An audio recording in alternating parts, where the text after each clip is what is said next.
तो हेलो दोस्तों, स्वागत है आपका अपने यूट्यूब चैनल सीखो इंग्लिश 007 में। और आज हम बात करने वाले हैं हमारे चैप्टर नंबर 1 और क्लास 8। चैप्टर का नाम है the best Christmas present in the world.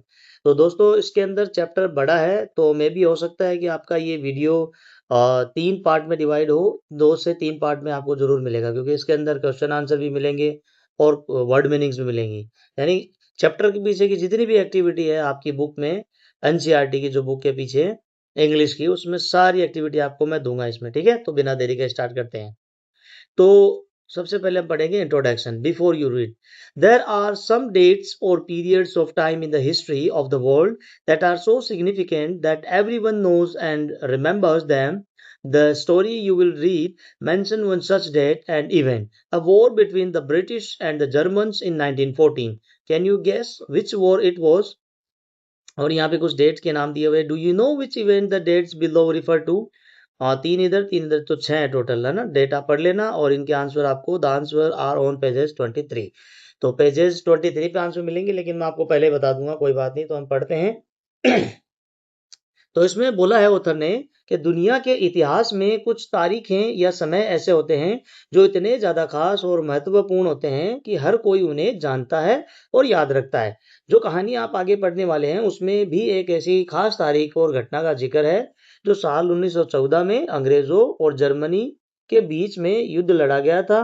और इस युद्ध का आप अंदाजा लगा सकते हैं कि वो कौन सा युद्ध था, यानी उस युद्ध को किस नाम से जाना गया। तो वो युद्ध था दोस्तों, प्रथम विश्व युद्ध। तो आगे आपको जैसे कुछ डेट्स दी हुई है, इनके अंदर मैं आपको यहाँ बता दूंगा कि जो 4 जुलाई 1776 है, इस डेट को क्या हुआ था। इस डेट को अमेरिकी स्वतंत्रता की घोषणा हुई थी। बी है 6 अगस्त 1945। इसको राइट ब्रदर्स ने दुनिया की पहली सफल हवाई जहाज से उड़ान भरी थी। अब है सी। हाँ, ये रहा। ये ए है, ये बी है, ठीक है ना। मैं थोड़ा सा वापस कंफर्म कर देता हूँ। 4 जुलाई 1776 को तो अमेरिकी स्वतंत्रता की घोषणा हुई थी, और 17 दिसंबर 1903 को राइट ब्रदर्स ने दुनिया की पहली सफल हवाई जहाज से उड़ान भरी थी। फिर है सी। सी के अंदर इस तारीख को क्या हुआ था, 6 अगस्त 1945 को दूसरे विश्व युद्ध के दौरान हिरोशिमा और नागासाकी के ऊपर पहला परमाणु बम गिराया गया था, ये तारीख है। फिर है डी, 30 जनवरी 1948। इस डेट को क्या हुआ था, महात्मा गांधी जी की शहादत हुई थी, उनको शहीद किया गया था। तो डी की जो डेट है उसमें महात्मा गांधी जी को शहीद किया गया था, नाथूराम गोडसे के द्वारा। और ई के अंदर है 12 अप्रैल 1961। यूरी गागरिन जो शख्स था वो अंतरिक्ष में जाने वाला दुनिया का पहला इंसान बना था। और एफ के अंदर है 20 जुलाई 1969 को क्या हुआ था, इस तारीख को नील आर्मस्ट्रॉन्ग ने पहली बार चंद्रमा पे कदम रखा था। वैसे तो इन तारीखों के आपको आंसर पेज नंबर 23 पे मिल जाएंगे, लेकिन मैंने आपको पहले ही दे दिए। तो चलिए अब हम आगे की कहानी स्टार्ट करते हैं। पैराग्राफ वाइज पर बात करेंगे हम। आई spotted it in a junk shop in Bridport, a role top desk. The man said it was early 19th century and oak. I had wanted one, but they were far too expensive. This one was in a bad condition, the roll top in several pieces. One leg clumsily mended, scratch marks all down one side. It was going for very little money. I thought I could restore it. It would be a risk, a challenge, but I had to have it. I paid the man and brought it back to my workroom at the back of the garage. I began work on it on Christmas Eve. तो हम यहाँ तक पढ़ते हैं, यहाँ तक author क्या कहते हैं। तो लेखक बताते हैं कि उन्होंने ब्रिडपोर्ट शहर की एक कबाड़ की दुकान में एक रोल टॉप डेस्क देखी। रोल टॉप डेस्क उसे कहते हैं जो मतलब मेज जैसी होती है आपकी। अब मेज की आपने शेप देखी होगी, आपकी या तो रेक्टेंगल शेप में होती है या स्क्वायर शेप में होती है, लेकिन ये जो है ये गोलाकार में थी। ठीक है। और इसका जो ऊपर का जो गोलाकार जो हिस्सा था वो घूमने वाला था, ढक्कन वाली लकड़ी की मेज का बना था। तो दुकान के मालिक ने ऑथर को बताया कि यह मेज 19वीं सदी की शुरुआत की है और शाह बलूत यानी ओक के पेड़ की मजबूत लकड़ी से बनी है। आगे ऑथर कहता है, काफी समय से ऐसी एक मेज वो खरीदना चाहते थे, लेकिन नई मेज बहुत ज्यादा महंगी थी, उतना उनका बजट नहीं था। यह वाली मेज बहुत बुरी हालत में थी, इसका ऊपरी ढक्कन कई टुकड़ों में टूटा हुआ था। एक जो इसकी टांग थी वो उसको बहुत ही बेढंग तरीके से जोड़ा गया था, और उसके एक तरफ जलने के गहरे निशान थे। खराब हालत में होने के कारण यह मेज बहुत ही कम दाम में मिल रही थी। लेखक ने सोचा कि वे खुद मेहनत करके इसे ठीक कर सकते हैं। हालांकि इसे सुधारना एक जोखिम और चुनौती भरा काम था, लेकिन वे इसे हर हाल में खरीदना चाहते थे। आखिरकार उन्होंने दुकानदार को पैसे दिए और उस मेज को अपने गैराज के पीछे बने काम वाले कमरे के अंदर यानी वर्क रूम में ले आए। इसके बाद उन्होंने क्रिसमस की जो पूर्व संध्या है जैसे 24 दिसंबर की शाम, यानी क्रिसमस जो है 25 दिसंबर को आता है, तो उसकी पूर्व संध्या यानी क्रिसमस ईव जो बोला जाता है वो 24 दिसंबर की शाम को इस मेज की मरम्मत का काम शुरू कर दिया उसी शाम को, ठीक है। I removed the roll top completely and pulled out the drawers the veneer had lifted almost everywhere it। तो आगे ऑथर बताते हैं कि काम शुरू करते ही लेखक ने सबसे पहले उस मेज के ऊपरी हिस्से यानी रोल टॉप ढक्कन को पूरी तरह से हटा दिया। उसकी एक एक करके दराजों को बाहर निकाला। उन्होंने देखा कि मेज के ऊपर जो लगी लकड़ी की पतली सजावटी जो परत थी, जैसे सनमाइका कहते हैं, वनीयर सनमाइका कहते हैं, जिसे इंग्लिश में वनीयर कहते हैं, ठीक है, जो सस्ती होती है, ठीक है, लगभग हर जगह से उखड़ चुकी थी। अब आगे की कहानी हम पढ़ते हैं आगे वाले पैराग्राफ में। Looked like water damage to me. Both fire and water had clearly taken their toll on this desk. The last drawer was stuck fast. I tried all I could to easy it out gently. In the end, I used brute force. I struck it sharply with the side of my fist, and the drawer flew open to reveal a shallow space underneath. A secret drawer. There was something in there. I reached in and took out a small black tin box. Cellotape on to the top of it was a piece of lined notepaper, and written on it in shaky handwriting, Jim's last letter received January 25th, 1915. To be buried with me when the time comes. I knew as I did it what it was wrong of me to open the box, but curiosity got the better of my scruples. It usually does. Inside the box there was an envelope. The address read Mrs. Jim McPherson, 12th Copper Beaches, Bridport, Dorset. I took out the letter and unfolded it. It was written in pencil and dated at the top December 26, 1914। और उस letter में क्या लिखा था? Dearest Connie, I write to you in a much happier frame of mind because something wonderful has just happened that I must tell. अब मैं एक एक करके इस पैराग्राफ पूरे पेज की हिंदी आपको बताता हूँ। जो उत्तर है वो क्या कहते हैं, पीछे हमने पढ़ा था, आगे के भाग में आगे हमें ऑथर बताते हैं कि ऑथर को लगा कि यह जो मेज है इसका जो यह नुकसान है वो पानी की वजह से हुआ था। आगे जब वो चेक करते हैं तो आग और पानी ने दोनों ने इस मेज को बुरी तरह से बर्बाद कर दिया था। मेज की सबसे नीचे वाली यानी आखिरी दराज बहुत कसकर अटकी हुई थी। लेखक ने अपनी पूरी तरह से कोशिश की कि वह प्यार से और आसानी से बाहर निकल आए, लेकिन जब वह बिल्कुल भी नहीं हिली तो आखिरकार ऑथर ने अपनी पूरी ताकत लगाई और अपनी मुट्ठी के किनारे से दराज पर जोरदार झटका मारा और दराज तुरंत खुलकर बाहर आ गई। उसके ठीक नीचे एक कम गहराई वाली खाली जगह दिखाई दी। वहां पे एक गुप्त दराज था और जो काला डिब्बा और लेखक की जो उत्सुकता थी, हमने पढ़ा कि उस गुप्त दराज के अंदर कुछ रखा हुआ था। लेखक ने अपना हाथ अंदर बढ़ाया और वहां से एक टीन का छोटा सा काला डिब्बा बाहर निकला। उस डिब्बे के ऊपर सेलो टेप से लाइनों वाला एक कागज चिपकाया हुआ था, जिस पर कांपते हुए हाथों से लिखा हुआ था जिम का आखिरी पत्र, जो 25 जनवरी 1915 को प्राप्त हुआ था। समय आने पर यानी मृत्यु के बाद इसे मेरे साथ ही दफना दिया जाए। लेखक जानते थे कि किसी दूसरे का डिब्बा खोलना गलत बात है, लेकिन उनकी जो उत्सुकता है, क्यूरियोसिटी जो थी, उनके सही गलत के इस बोध बोध यानी स्कपल्स जो होता है उस पर भारी पड़ गई। आमतौर पर इंसान के साथ ऐसा ही होता है। डिब्बे के अंदर एक लिफाफा रखा था, उस पर एक पता लिखा था, Shrimati Jim McPherson, 12 Copper Beeches, Bridport, Dorset. लेखक ने वह पत्र निकाला, उसे खोला। वह पत्र पेंसिल से लिखा गया था और उसके सबसे ऊपर जो तारीख लिखी थी वह थी 26 दिसंबर 1914, 26 दिसंबर 1914। यह भी क्रिसमस के बाद की दिन थी। पत्र की शुरुआत कुछ तरह से हुई थी। प्रियतम कोनी, मैं तुम्हें यह पत्र बहुत ही खुश मिजाज और प्रसन्न मन से लिख रहा हूँ, क्योंकि अभी अभी एक बहुत ही अद्भुत घटना घटी है जिसके बारे में मुझे तुम्हें तुरंत बताना चाहिए। अब बढ़ते हैं आगे वाले पेज की तरफ। तो मैं उम्मीद करता हूँ आपको मजा आ रहा होगा। मैं कोशिश करूंगा कि आपको जैसे पैराग्राफ वाइज भी आपको हिंदी अनुवाद कर सकूं, लेकिन चलिए करते हैं कोशिश, आगे बढ़ते हैं। You about at once we were all standing to in our trenches yesterday morning, Christmas morning. It was crisp and quite all about as beautiful a morning as I've ever seen, as cold and frosty as a Christmas morning should be.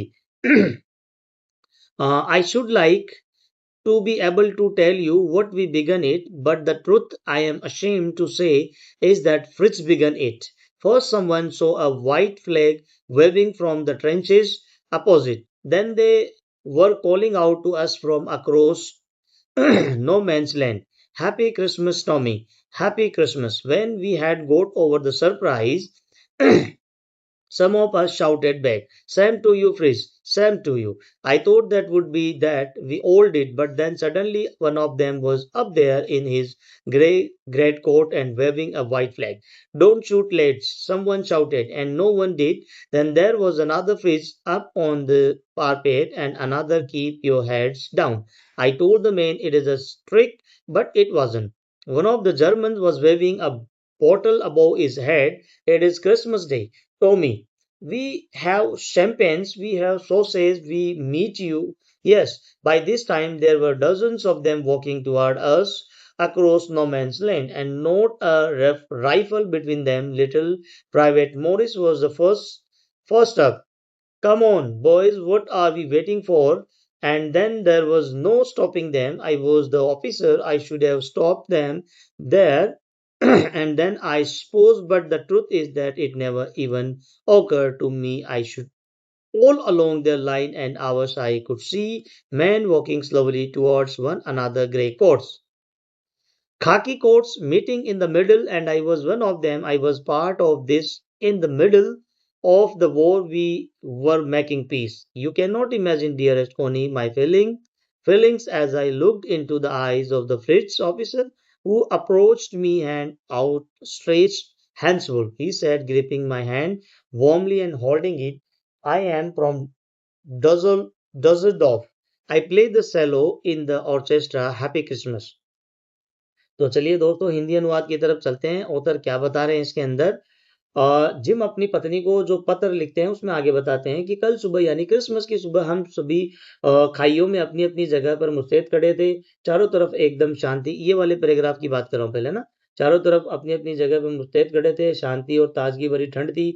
यह उतनी खूबसूरत सुबह थी जितनी मैंने पहले कभी नहीं देखी थी, बिल्कुल वैसी ही ठंडी और बर्फीली जैसे क्रिसमस की सुबह को होना चाहिए। ठीक है, अब हमारे नेक्स्ट पैराग्राफ की बात है यहां से लेकर के, और ये रहने वाला है इट वाजंट तक। ठीक है, तो आगे जिम लिखते हैं कि प्यारी कोनी मैं बहुत गर्व से कहना चाहता हूँ कि इस पहल की शुरुआत हमने की थी, लेकिन मुझे ये बताते हुए शर्म महसूस हो रही है कि इसकी शुरुआत जर्मन सैनिक, यानी यहाँ पे आपको ये याद रखना होगा जो फ्रिज वर्ड यूज किया गया है वो जर्मन सैनिकों को संबोधित करने के लिए कहा गया है।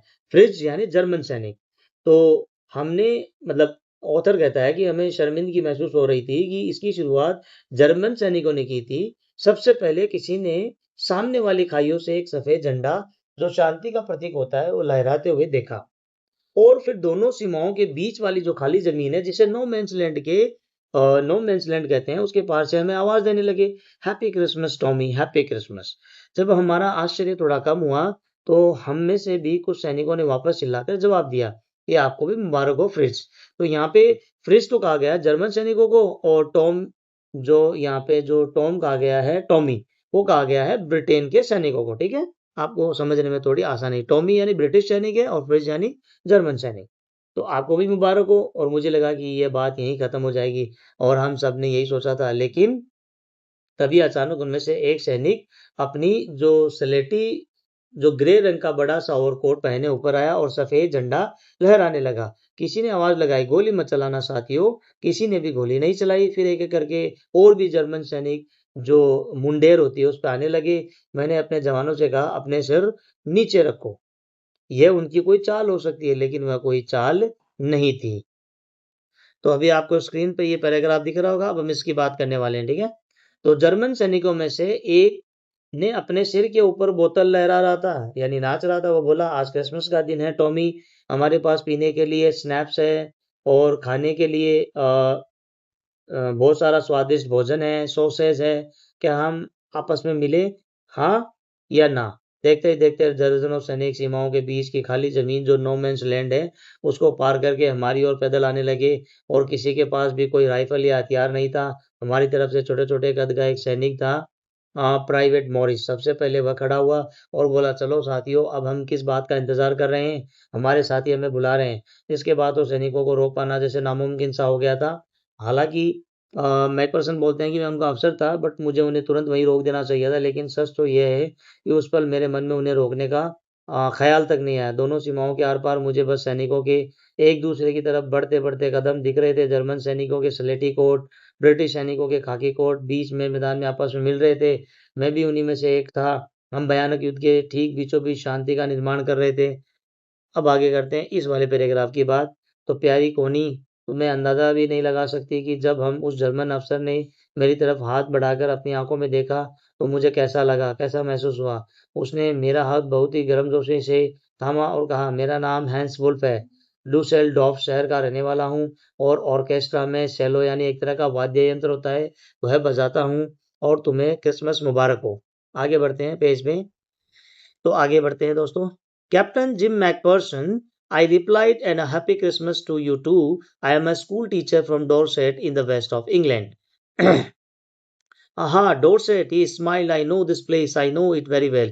We shared my rum ration and his excellent sausage, and we talked. Coney, how we talked! He spoke almost perfect English, but it turned out that he had never set foot in Dorset, never even been to England. He had learned all he knew of England from school and from reading books in English. His favorite writer was Thomas Hardy. His favorite book, Far from the Madding Crowd. So out there in no man's land, we talk of Bathsheba and Gabriel Oak and Sergeant Troy and Dorset. He had a wife and one son, born just 6 months ago. As I looked about me, there were hurdles of khaki and grey everywhere. All over no man's land, smoking, laughing, talking, drinking, eating.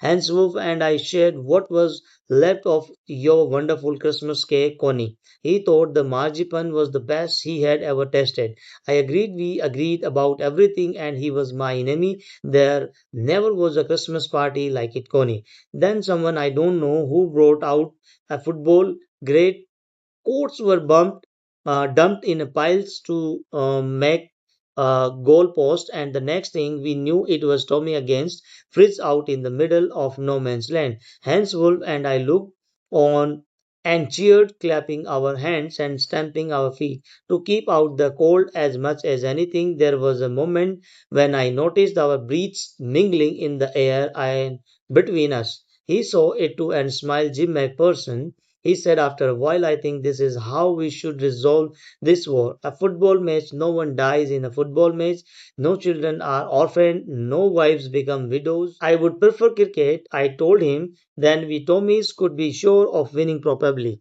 We laughed at that and together we watched the game, sad to say. तो चलिए अब one by one paragraph के हिसाब से इसकी हिंदी अनुवाद करते हैं।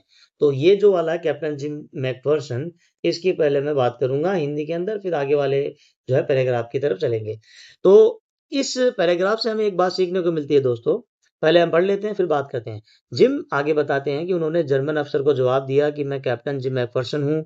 आपको भी क्रिसमस की बहुत बहुत शुभकामनाएं। मैं इंग्लैंड के पश्चिमी हिस्से में स्थित डोरसेट शहर का एक स्कूल शिक्षक हूँ। ठीक है। अब यहाँ पे डोर सेट की बात हुई है, तो आप समझ सकते हैं कि डोर सेट से लेकर के नीचे जो ये है कोनी तक, यहाँ तक बात होगी। तो मैं यहाँ से इसको शुरुआत करता हूँ। ठीक है। तो जो जर्मन सैनिक था उसने जब पूछा, तो जो इंग्लैंड का जो सैनिक था, अफसर था, उसने बताया जर्मन के व्यक्ति को। यह सुनकर हैंस वुल्फ, उसका नाम था हैंस वुल्फ, वह मुस्कुराया और बोला, अरे डोरसेट, मैं इस जगह को जानता हूँ, मैं इसे बहुत अच्छी तरह से जानता हूँ। इसके बाद हम दोनों ने मिलकर रम यानी पेय पदार्थ होता है उसका स्वादिष्ट भोजन खाया आपस में बांटकर। और प्यारी कोहनी, हमने आपस में कितनी सारी बातें की, हमें अंदाजा भी नहीं है। वह लगभग एकदम साफ और सही अंग्रेजी बोल रहा था, लेकिन बाद में जब पता चला कि उसने कभी डोरसेट में कदम ही नहीं रखा था, इवन यहाँ तक कि वो कभी इंग्लैंड भी नहीं गया था। उसने इंग्लैंड के बारे में कुछ भी जो भी सीखा था, वह सब स्कूल में पढ़ाई करके और अंग्रेजी किताबें पढ़कर ही सीखा था। उसका उसका पसंदीदा लेखक थॉमस हार्डी था। उसकी पसंदीदा किताब far from the madding crowd थी। इसलिए युद्ध के मैदान में दोनों सीमाओं के बीच की उस खाली जमीन नो मैंस लैंड में खड़े होकर हम किताबों के पात्रों बादशेबा, ग्रैबियल ओक, सार्जेंट ट्रॉय, डॉर्सेट शहर के बारे में बात कर रहे थे। उसने बताया कि उसकी एक पत्नी है और 6 महीने का एक छोटा सा बेटा है। अब आगे बात करते हैं देन समवन से लेकर के यहाँ तक। जिम आगे लिखते हैं कि कोनी जब मैंने अपने चारों तरफ देखा तो हर तरफ खाकी यानी अंग्रेज और स्लेटी जो जर्मन लोग कपड़े थे पहने सैनिकों के झुंड दिखाई दे रहे थे। पूरे नो मैंस लैंड में सैनिक सिगरेट पी रहे थे, हंस रहे थे, बातें कर रहे थे, खा पी रहे थे। हैंस वोल्फ जो मैंने तुम्हारे बनाए हुए उस शानदार क्रिसमस केक का बचा हुआ हिस्सा उसके साथ मिलकर के बांटा। उसने खाया। उसे लगा कि वह केक के ऊपरी लगी बादाम की मीठी परत जिसे मार्जिपेन जिसका नाम है अब तक की सबसे स्वादिष्ट चीज थी। उसने अब तक खाई नहीं थी वैसी। मैं भी उसी की इस बात से पूरी सहमत था। हम दोनों हर बात पर एक दूसरे से सहमत हो रहे थे जबकि वह मेरा दुश्मन था।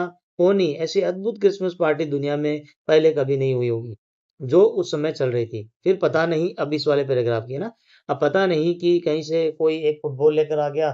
सैनिकों ने गोल पोस्ट बनाने के लिए अपने बड़े बड़े जो ओवरकोट थे उनके ढेर लगा दिए और देखते ही देखते नो मैंस लैंड के ठीक बीचों बीच अंग्रेजों यानी जो टॉमी थे, जिन्हें टॉमी करके बुलाया करते थे, और जर्मन जो फ्रिज के नाम से मशहूर थे, उनके बीच फुटबॉल का मैच शुरू हो गया। हैंस वुल्फ और मैं मैच देखते रहे, खेले नहीं थे। उनका हौसला बढ़ाते रहे, तालियां बजाते रहे और ठंड से बचने के लिए अपने पैर थपथपाते रहे। फिर बाद में लास्ट वाले पैराग्राफ की बात करते हैं। तभी एक पल ऐसा आया जब मैंने ध्यान दिया कि ठंडी हवा में हम दोनों की सांसों की भाप आपस में मिल रही थी। उसने भी यह देख करके वह भी मुस्कुरा दिया। थोड़ी देर बाद उसने मुझसे कहा कि जिम मैकफर्सन, मुझे लगता है कि हमें यह युद्ध फुटबॉल मैच के जरिए ही सुलझा लेना चाहिए। फुटबॉल मैच में कोई नहीं मरता, कोई बच्चा अनाथ नहीं होता और कोई पत्नी विधवा नहीं होती। मैंने भी मुस्कुराते हुए कहा, मैं तो क्रिकेट खेलना ज्यादा पसंद करता हूँ। तब शायद हम अंग्रेज सैनिकों को जीतने के अवसर पक्के होते हैं। हम दोनों इस मजाक पर जोर से हंस पड़े और साथ ही मिलकर के मैच देखने लगे, लेकिन दुखी होकर कहना पड़ रहा है कि ये सब हमें क्या करना पड़ रहा है। तो दोस्तों, इस पैराग्राफ में हमें ये सीखने को मिल रहा है कि इसमें जो जर्मन जो अधिकारी था, जो जिम मैकफर्सन से मिलने आया था, हैंस वुल्फ, वह जर्मनी नागरिक था। हाँ, अंग्रेज था। अंग्रेज मतलब हर एक व्यक्ति जो गोरा होता है वो अंग्रेज नहीं होता है। अलग-अलग देश की अलग-अलग भाषाएँ होती हैं। जैसे जर्मनी का यहाँ युद्ध चल रहा है इंग्लैंड से, तो इंग्लैंड की तो इंग्लिश है ही है, लेकिन जर्मनी की लैंग्वेज जर्मन है, नॉट इंग्लिश। तो उसने जो भी वो परफेक्ट इंग्लिश बोल रहा था, ऑथर ने खुद बताया है। कभी वो इंग्लैंड नहीं गया, कभी उसने इंग्लैंड देखा भी नहीं। सब कुछ जो भी उसने पढ़ा किताबों के माध्यम से पढ़ा। तो कहने का मतलब ये है, किताबों के माध्यम से इंसान कुछ भी सीख सकता है। ये ज़रूरी नहीं है कि वो उस जगह पे जाए।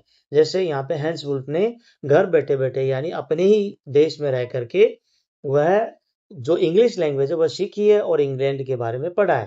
ठीक है? हाँ, ये कह सकते हैं कि इंग्लिश भी अंग्रेज़ों की ही लैंग्वेज है।